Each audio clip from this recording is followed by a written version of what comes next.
Pensamientos bíblicos, serie Vida Cristiana.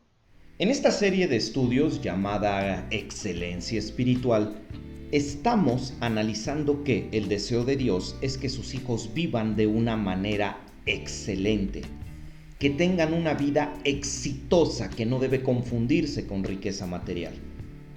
Para poder lograr esto, Dios no nos deja solos. Nos ha dado herramientas que, si las aplicamos, nos pueden ayudar a desarrollar la excelencia en nuestras vidas. En este estudio analizaremos la gracia como herramienta de excelencia espiritual. La palabra gracia es definida como una concesión gratuita, un don, un regalo, una dádiva que no se merece y que, contra toda lógica, es recibida.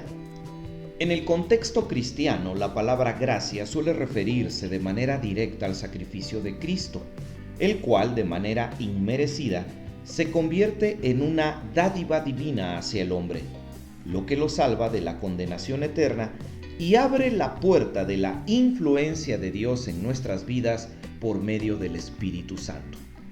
A pesar de que este es el enfoque principal hacia el cual se orienta el significado de la palabra gracia, la Biblia usa la gracia también con otros significados y muchas veces estos significados son ignorados, y esto hace que no tengamos la posibilidad de poder ver la gracia en todo lo que ésta significa para Dios. Vamos a analizar uno de esos otros significados de gracia en la Biblia.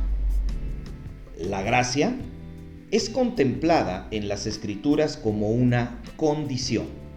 Observemos lo que dice 1 de Pedro 5:12. Por conducto de Silvano, a quien tengo por hermano fiel, os he escrito brevemente, amonestándoos y testificando que esta es la verdadera gracia de Dios en la cual estáis. Y vamos a subrayar la frase en la cual estáis. Eso implica que la gracia se recibe, pero después se vive. La gracia es consecuencia de la acción divina y continúa en nosotros por la misma acción divina. La gracia entonces, en este significado, no es una meta que se alcanza, es una forma de vida. Y esta postura acerca de la gracia y lo que implica, aún incluso la podemos ver reflejada en el idioma español. Por ejemplo, cuando oramos por nuestros alimentos, los creyentes damos gracias. Cuando alguien nos muestra su bondad, se dice que nosotros quedamos en una condición de vivir agradecidos. Se dice que las cosas buenas nos gratifican. Y cuando alguien nos felicita por un logro personal, se dice que se congratula con nosotros.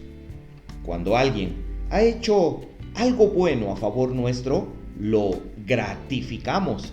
Mientras que, por el contrario, cuando alguien no sabe agradecer, le decimos ingrato, no vive en la gracia. Además de que no consideramos peor condición para una persona que la de no tener gracia. Y entonces esto lo reconocemos usando la palabra desgraciado, que en algunos lugares tiene implicaciones muy fuertes, por lo cual pedimos una disculpa. La gracia es importante y sí, en sí misma es una forma de vida del Hijo de Dios y debe ser una llave de éxito para nosotros. Pero para que la gracia se convierta en esto, debe ser un reflejo de la gracia de Dios. Y la gracia de Dios podemos entenderla por medio de muchos pasajes de la Biblia. Vamos a usar dos. Mateo 10:8, de gracia recibisteis, dad de gracia. Y además, Mateo capítulo 20, versículos 1 al 8. Para que nuestra gracia humana sea un reflejo adecuado de la gracia de Dios, debemos entender dos principios básicos de la gracia. 1. La gracia debe ser un reflejo de la acción que hemos tenido de Dios en nuestras vidas. La gracia es el lenguaje de Dios hacia el mundo incrédulo. Y 2. Además de esto, el pasaje de Mateo 20 nos hace ver que la gracia es algo que se da de manera gratuita. Parece obvio, pero es muy difícil de llevar a cabo. En el mundo tenemos que hacer algo para recibir algo. Con Dios no hay que hacer nada para poder ser de Él, solo creer con fe. Y de la misma manera debe actuar el Hijo de Dios, porque al Hijo de Dios le queda claro que Dios no otorga salarios. Él da dones, regalos, dádivas inmerecidas. Antes de entender por qué la gracia nos puede llevar a la victoria, vale la pena que tengamos en la mente algunas ideas bien claras acerca de la gracia. 1. La gracia desde la lógica humana es injusta. Dar perdón gratuito va contra todas las costumbres del mundo, pero no debemos olvidar que el perdón inmerecido que damos a alguien, la gracia que extendemos a alguien, no nos libra del mal que nos hayan hecho, pero evita que ese mal nos siga manteniendo atrapados. 2.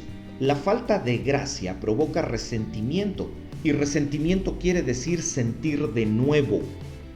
Quien apuesta al resentimiento se aferra al pasado y condena su futuro. El que da gracia deja el pasado atrás y se inclina por un presente de satisfacción en Dios. 3. Cuando ejercemos la gracia, separamos a la persona que nos lastimó del mal que nos infringió. En consecuencia, la gracia vuelve a escribir el pasado y nos abre las puertas a un mejor futuro. 4.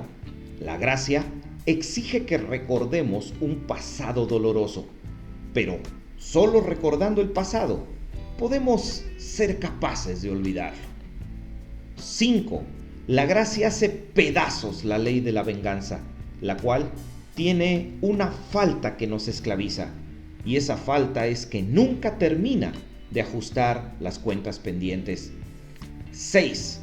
La gracia puede darme una buena medida de cuánto amo a Dios, ya que en realidad yo amo tanto a Dios como amo a la persona a la que amo menos.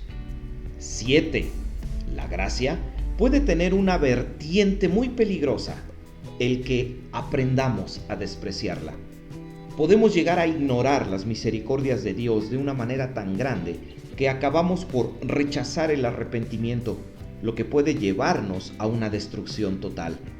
La gracia la rechazan las personas que no admiten tener culpa. En consecuencia, consideran que no requieren de ningún perdón.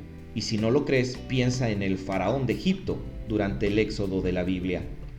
No debemos olvidar que el perdón no representa problema para Dios, representa un problema, y muy serio, para el hombre.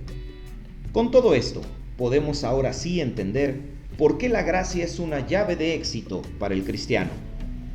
La gracia es una llave de éxito porque auténticamente nos liberta. Nos libra de todo mal, de toda perversidad, de todas las cadenas. No hay odio que nos condene ni problema que nos quebrante. El pasado, para todos los que ejercen la gracia, es un trampolín para alcanzar las perfectas alturas de la santidad y no una carga que entorpece nuestra transformación interior. En consecuencia, la gracia abre las puertas para que nuestras vidas puedan cumplir realmente con la voluntad de Dios.